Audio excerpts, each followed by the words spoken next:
Pastor Abhinay Darshan పైన మొన్న దాడి జరిగింది. మనందరం కూడా బాధపడ్డాం. దీనిని మన ఛానల్ వేదికగా ఖండించాం కూడా. కానీ మనకు కేవలం 24 అవర్స్లో తెలిసిన విషయం ఏంటంటే అది మొత్తం ఒక హైడ్రామా.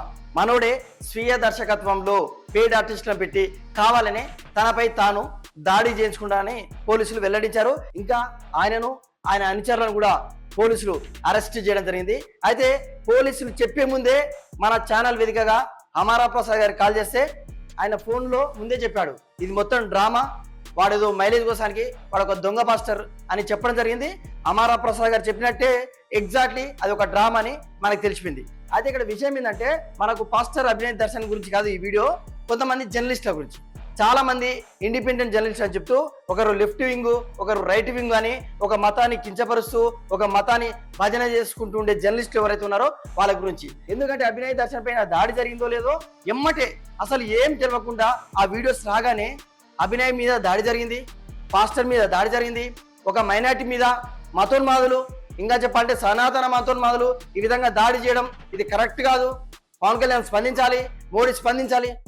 అరే వాడేదో డ్రామా చేస్తే ఏకంగా ఈ జర్నలిస్టులు ఎడిపోయారు, మోడీ వరకు వేరు. ఈ ఇండిపెండెంట్ జర్నలిస్ట్ ముసుగులో ఉన్న కొంతమంది గొర్రెలు అనాల్సి వస్తుంది. ఎందుకంటే వీడు ఒక విధవ పాస్టర్ అని సంబోధిస్తారేమనుకున్నా, కానీ వాళ్ళేం ప్లేట్ తిప్పారంటే తను పాస్టరే కాదు, తను గతంలో ఒక హీరో, నాటకాలు చేసుకుంటాడు, ఆయన వల్ల పాస్టర్లు ఇజ్జత్ పోవద్దు, ఇజ్జత్ తీయొద్దు.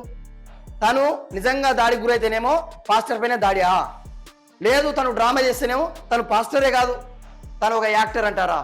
ఇప్పుడు కూడా ఇలాంటి పాస్టర్స్ వేస్ట్ ఫెలోస్ అనొచ్చు కదా, లేదు తను పాస్టరే కాదు అంటుర్రు. ఇంకా చెప్పాలంటే మంచి మంచి పాస్టర్స్ ఉన్నారు, ఈ విధవ యాక్టర్ వీడి వల్ల వాళ్ళ ఇజ్జత్ దియగురి అని ఇదే ఇండిపెండెంట్ జర్నలిస్టులు ఒక వకాల్తా పుచ్చుకొని ఈ విధంగా మాట్లాడుతుంటే చాలా బాధ అనిపిస్తుంది. అదే హిందూ మతానికి సంబంధించిన వీడియోస్ వస్తే ఫేక్ బాబా, హిందూ మతంలో ఇట్లా ఉంటారా, సనాతనంలో ఇట్లా ఉంటారా, అప్పుడు మాట్లాడరే. మరి వీడెవరు అసలు, వీనికి హిందూ మతానికి సంబంధం ఏమైంది? ఒక బురిడి కొట్టేటోడు, వాడు ఒక ఫేక్ గాడు. అప్పుడు అన్నారు మీ సనాతనం మొత్తం ఇంతేనా అంటారు. ఫర్ ఎగ్జాంపుల్ అఘోరి అనే ఒక వ్యక్తి ఉన్నాడు, వాడు చేసిన పెంట యాజ్ ఎ హిందూగా మేమందరం ఖండించినాం. కానీ హిందువులు అందరు ఇట్లే ఉంటారా? దానికి రకరకాల పేర్లు నిక్నేములు పెట్టిన ఈ ఇండిపెండెంట్ జర్నలిస్టులు ఈరోజు ఆయన మాత్రం పాస్టర్ కాదు, తను ఒక యాక్టర్ అని కవర్ చేసుకునే ప్రయత్నం చేస్తున్నారు. ఇంకా చెప్పాలంటే రాజకీయ నాయకులు, ప్రజాప్రతినిధులు, రాజమండ్రి మాజీ ఎంపీ ఉంటాడు హర్ష కుమార్ అని, మరి ఆయనకి ఏమైందో, మైండ్ పోయిందో, చిన్న చిప్పు చితికిందో తెలియట్లేదు. కానీ ప్రవీణ్ పగడాల గారు చనిపోయినప్పటి నుంచి ఆయన మాజీ ఎంపీ, రాజమండ్రిని మొత్తం ఆయన గుప్పెట్లో ఉందనే అంశం కూడా మర్చిపోయి చాలా చిన్న పిల్లల్లో ప్రవర్తిస్తున్నాడు. అసలు తలాతోక తెలుసుకోకుండా పాస్టర్ పైన దాడి చేస్తారా? ఏంది కూటమి ప్రభుత్వం దీనికి బాధ్యత వహించాలన్నారు. మళ్ళీ 2-3 గంటలనే సారీ ఇలాంటి విధవల వల్ల నేను పోస్ట్ చేయాల్సి వచ్చిందని కామెంట్ చేసిండు. మాలాంటి సామాన్యులు కదా సార్ తెలిసి తెలియక పోస్టులు చేయాల్సింది. మీరు గతంలో 2 సార్లు ఎంపిక చేసిర్రు, మీకు ఎంత అవగాహన ఉండాలి? అడ్డగోలుగా పెట్టడమేనా? ఇది కరెక్ట్ కాదు. ఏదేమైనా అభినయ్ దర్శన్ చేసిన డ్రామా ఏదైతే ఉందో, ఇప్పుడు మనం జెన్జీ కాలంలో ఉన్నాము.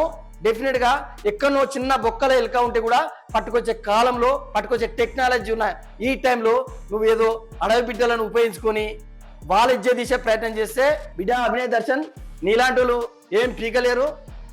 ఇది గుర్తుపెట్టుకోవాలి. నువ్వేమైనా ప్రజలకు సేవ చేయాలంటే నిర్భయంగా ప్రజల్లోకి వెళ్ళాలి, కానీ ఇలాంటి డ్రామాలు మున్ముందు కూడా కొనసాగవు. వీడొక్కడే కాదు, ఈ విధంగా ఎవరు చేసినా సరే, ఏ మతం వ్యక్తులు చేసినా సరే ఇది చక్కటి గుణపాఠం. సో ఈ వీడియో చూస్తున్న వ్యూవర్స్ అందరూ ఈ అభినయ్ దర్శన్ యాక్టింగ్ పైన మీ కామెంట్ ఏందో చెప్పండి.